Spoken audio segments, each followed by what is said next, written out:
In the heart of Sacramento, California, during the 1980s, a quaint Victorian boarding house at 1426 F Street stood like a gingerbread cottage from a fairy tale, charming, inviting, and hiding a sinister secret.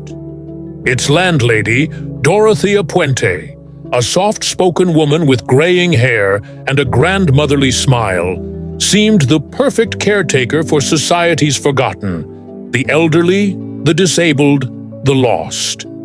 But beneath her nurturing facade lurked a predator, a modern-day black widow weaving a web of deception, poison, and death. A woman named Dorothea Puente crafted a persona as beguiling as a fairy tale queen. Born Dorothea Helen Gray on January 9, 1929, in Redlands, California, her early life was no storybook romance.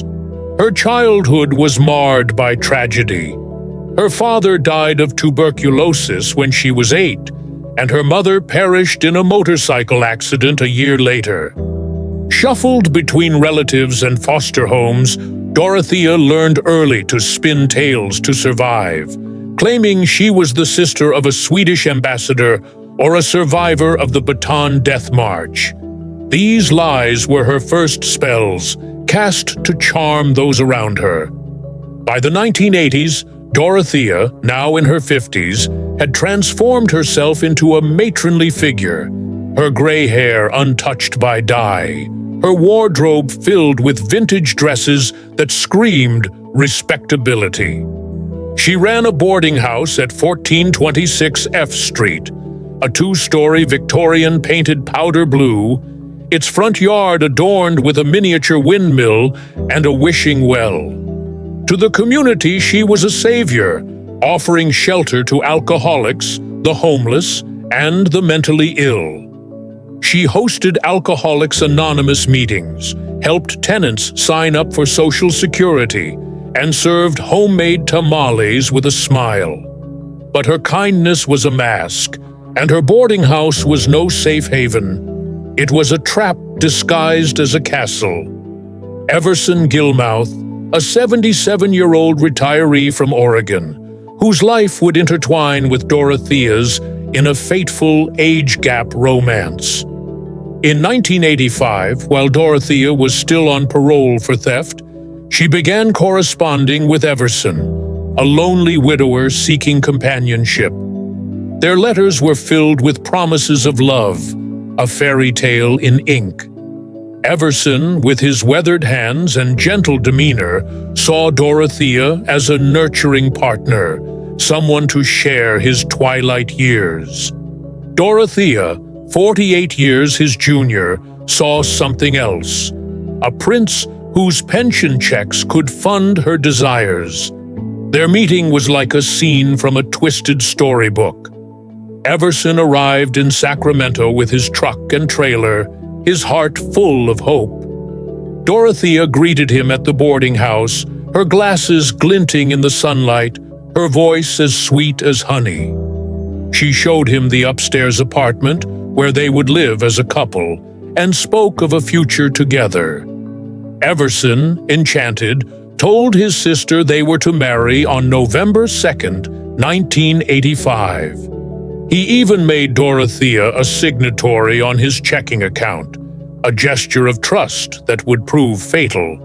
But what Everson didn't know, and what would soon unravel, was that Dorothea's love was a poisoned apple, and her boarding house was a graveyard in disguise. The age gap between Dorothea and Everson was no accident. Dorothea had a history of targeting older men, exploiting societal assumptions that an older man with a younger woman was living a dream. Her previous marriages to Fred McFall, Axel Johansson, Roberto Puente, and Pedro Montalvo were marked by financial manipulation and control. Each husband was significantly older, and each relationship ended in betrayal or abandonment.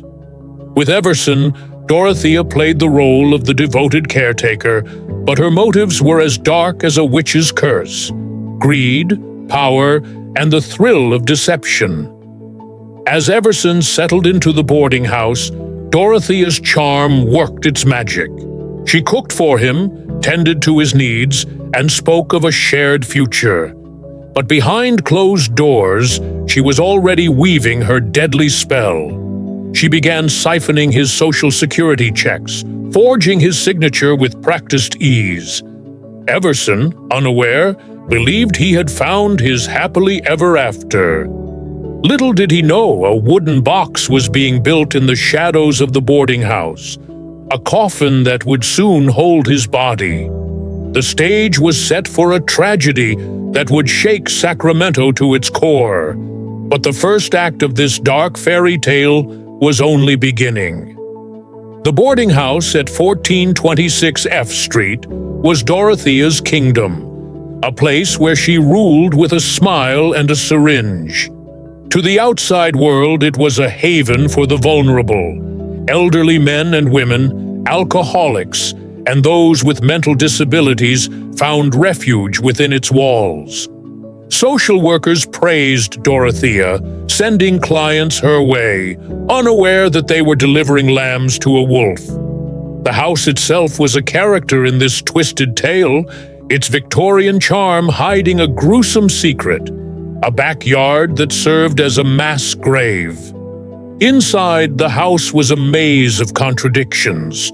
The parlor smelled of lemon air freshener, masking a sickly sweet stench that neighbors complained about. Dorothea blamed the sewer, rats, or fish emulsion used in her garden, but the truth was far darker. The upstairs apartment where she lived with Everson was cozy yet claustrophobic, filled with vintage furniture and knickknacks that screamed domesticity. Downstairs, tenants lived in cramped rooms, their lives controlled by Dorothea's rules. She read their mail, took their social security checks, and doled out meager stipends, claiming the rest for expenses. Everson, still under Dorothea's spell, was unaware of the danger lurking in his new home. Their relationship, though marked by a significant age gap, appeared idyllic to outsiders. Dorothea doted on him, cooking his favorite meals and holding his hand in public. But the emotional dynamics were fraught. Everson, nearing 80, craved companionship and stability, while Dorothea, at 56, saw him as a means to an end. The societal pressure on older men to prove their vitality through younger partners played into her hands. She exploited this fairy tale narrative, presenting herself as a devoted partner while plotting his demise. In November 1985, Dorothea's plan took a deadly turn. She hired a handyman, Ismael Carrasco Flores, to build a wooden box, 6 feet long, 3 feet wide, and 2 feet deep. She claimed it was for storage, but its true purpose was chilling. One night, after serving Everson a meal laced with prescription drugs, Dorothea watched as he slipped into unconsciousness. She suffocated him, her hands steady, her heart cold. With Flores's help, she placed his body in the box, wrapped it in plastic, and covered it with mothballs and toilet deodorizer to mask the smell. They dumped it near the Sacramento River, a grim offering to the night. But Dorothea's deception didn't end there. To cover her tracks, she sent letters and cards to Everson's sister, forging his signature to suggest he was still alive. She continued cashing his pension checks, her greed insatiable. The boarding house, now a cursed castle, held more victims in its grasp.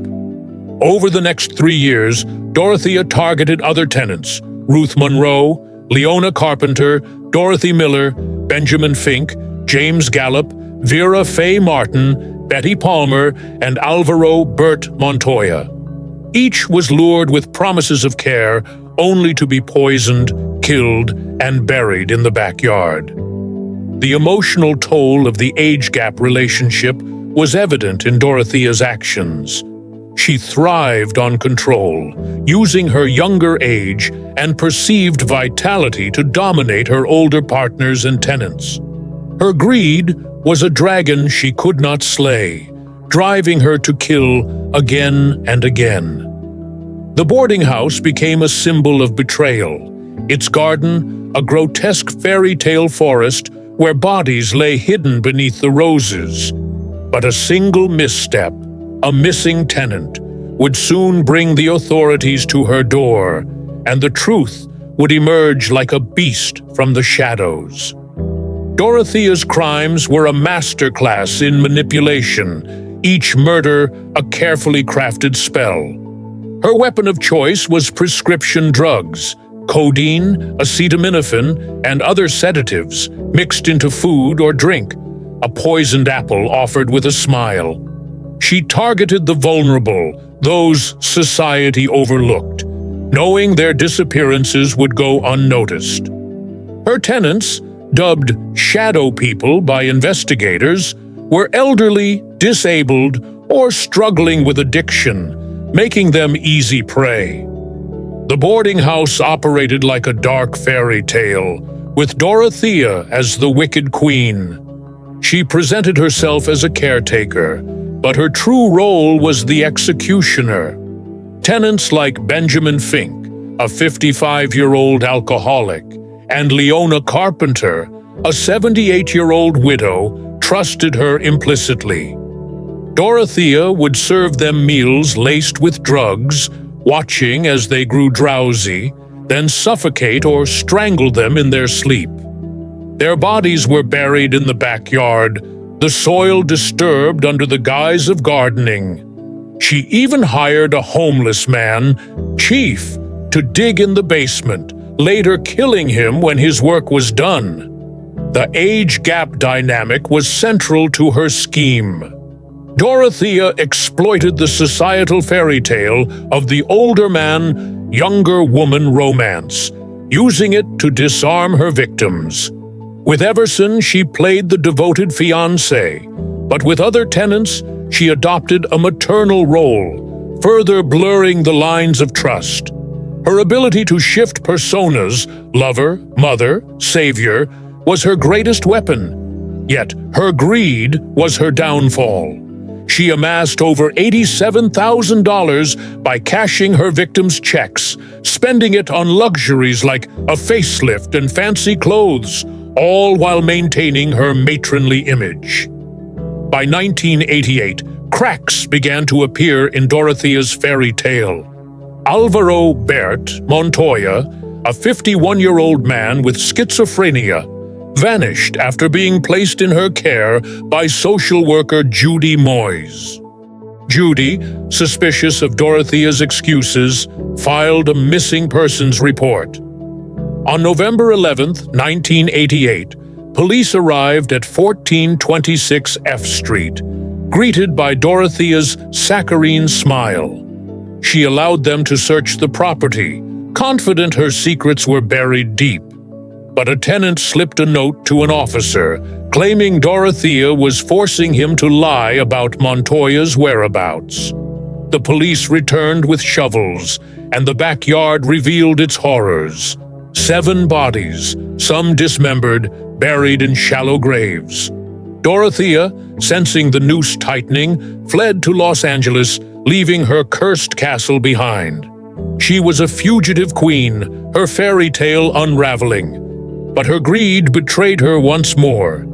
In a bar, she approached an elderly man, inquiring about his disability checks. He recognized her from news reports and alerted the police. Dorothea was arrested, her reign of terror over. The investigation would uncover the full extent of her crimes, but a single question lingered. How had she fooled so many for so long? In February 1993, Dorothea Puente stood trial in Monterey County. Her case moved due to intense media coverage in Sacramento. The courtroom was a stage, and Dorothea played her role to perfection. Dressed in vintage clothing, her gray hair neatly styled, she looked like a kindly grandmother, not a serial killer. Charged with 9 counts of murder, including Everson Gilmouth, Ruth Monroe, and 7 tenants, she faced a jury that struggled to reconcile her appearance with her crimes. The prosecution painted Dorothea as a cold, calculating predator, a black widow who preyed on the weak for profit. They presented evidence of her drugging scheme, the forged checks, and the bodies buried in her backyard. The defense argued that her tenants died of natural causes or suicide, claiming Dorothea was merely a thief, not a murderer. But the physical evidence was damning. Toxicology reports showed lethal levels of drugs in the victims' systems, and the backyard graves spoke for themselves. The age gap relationships were a focal point of the trial. Prosecutors highlighted how Dorothea exploited societal perceptions of older men with younger women, using romance as a weapon. Everson's story was particularly heartbreaking. His sister testified about the forged letters, her voice breaking as she recounted believing he was alive. The emotional dynamics of trust and betrayal resonated with the jury, but Dorothea's grandmotherly demeanor sowed doubt. After 24 days of deliberation, the jury convicted her of 3 murders: Dorothy Miller, Benjamin Fink, and Leona Carpenter, but deadlocked on the other 6, unable to agree on her guilt. Dorothea was sentenced to life in prison without parole, her fairy tale shattered. She maintained her innocence, claiming her tenants died naturally and that she was a victim of circumstance. In prison, she wrote a cookbook, Cooking with a Serial Killer, and gave interviews insisting she was a good person. But her words rang hollow. The boarding house, now a macabre tourist attraction, stood as a testament to her crimes, its current owners embracing its dark history with mannequins and humorous signs. The trial exposed the societal pressures that enabled Dorothea's crimes.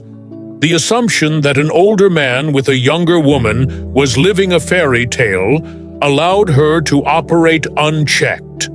Her ability to manipulate trust, particularly in vulnerable populations, highlighted the dangers of overlooking the marginalized. But a deeper question emerged. What drove Dorothea to such extremes? Was it greed, control, or a twisted need to rewrite her own tragic story? Dorothea Puente died on March 27, 2011, at age 82, in Central California Women's Facility in Chowchilla.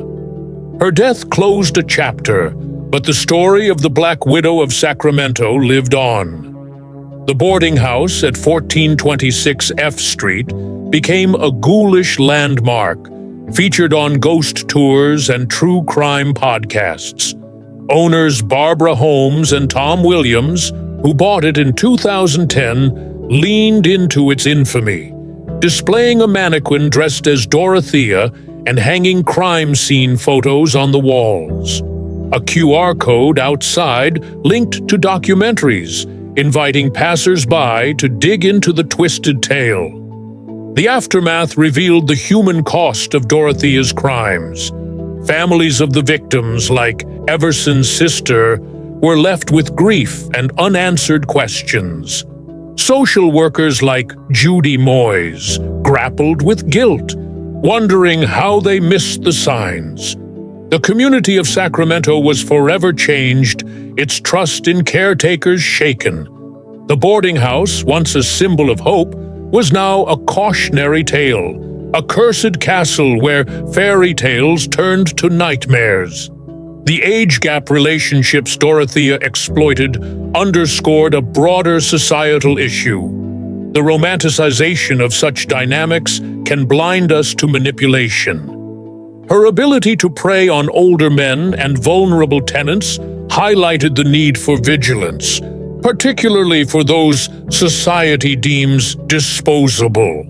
Her crimes were driven by greed, but also by a need for control, a desire to rewrite her own story as a powerful, respected figure.